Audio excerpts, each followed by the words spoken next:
Hello, this is Paul, and I would like to shift gears on this unit.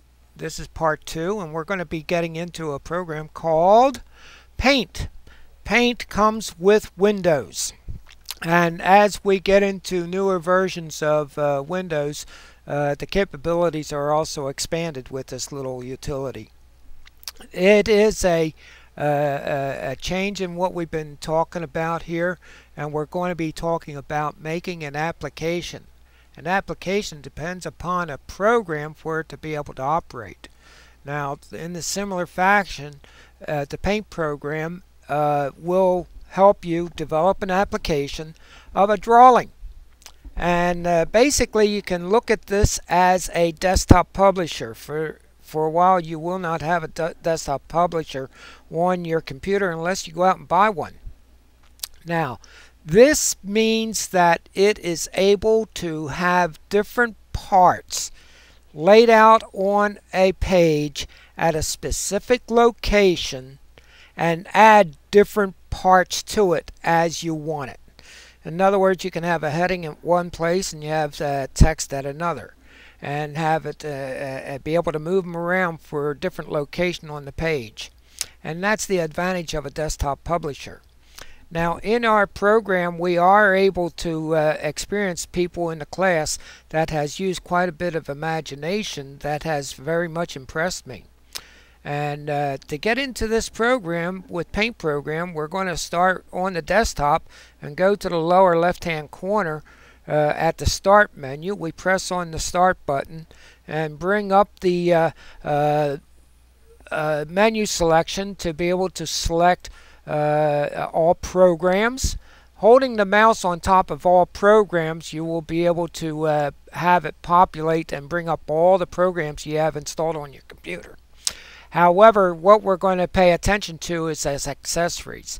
As we hold our mouse over top of accessories, it'll open another window, and we can see that this capability is there by looking at the arrow that is to the right of the word accessories.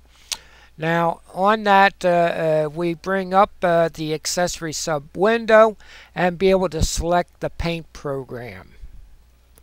After making our selection, we do have the Paint program open. It is a very quick program because it's not that big of a program. And we notice that just like every other window on Windows, the title bar on the top has a blue bar going across. And on the right side, you will see the three boxes. The red box will be able to close it down without any effort. So we're going to take a look at the different menu options on the menu bar that is immediately underneath the second line there on the top. We first take a look at the File menu and take notice that it is listed with a selection of items that will reflect the basic operations of a handling of the menu. You'll be able to create a new menu, a new document, or open one that you already worked on, or save it. And the Save As is when you're going to give it a name of what you want that document to be on your drive.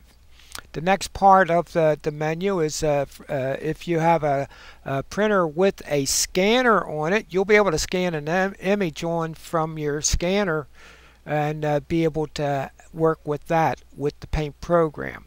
Next, we do have the Print section here. You'll be able to preview what you're going to print first before you actually send it to your printer. And the page setup will be able to enable you to set up the size of your paper on the printer that it will properly match. And the Print button there will take you into an extensive menu. This is a better way of printing than it is by using some programs that gives you a quick access for printing. So also we have another section here to be able to send it to somebody. If you're on the web and you have a provider of your own, you'll be able to use this to send it to a selection of people, whoever you want to send it to through email. Now, as also setting your document as the background of your desktop is a very cute capability as well. And also through this menu you're able to exit the program, and it will ask for you to save the document before you leave. Now we turn our attention to the edit menu, and take notice that there is an undo and a repeat.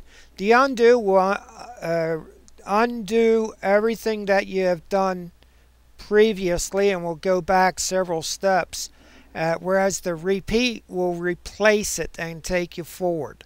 So it goes backwards and forwards. And take notice the shortcut keys, the Control Z and the Control Y, are for the particular shortcuts to be able to complete this operation. Next, we do have the next section where we have the cut and paste operation. To cut is to actually remove something and paste it somewhere else, whereas the copy function will copy it and leaving it in the original location while putting it in a second location as a repeat. Now on the bottom we also have paste, copy to, or paste from.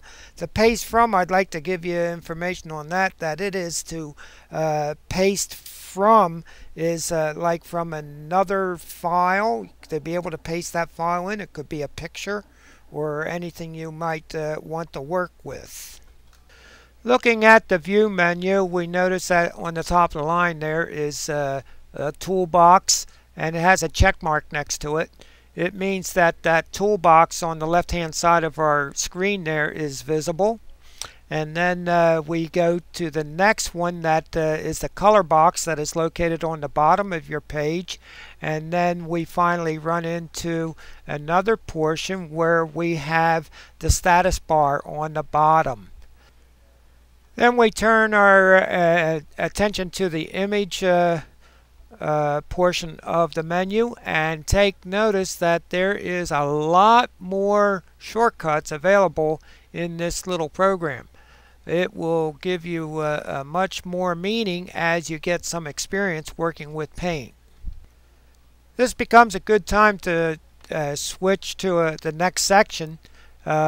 We have completed some of the basic parts of Paint on the menu bar, and we're going to get into the colors and get into some practical applications with Paint. So be sure to move on to the next section.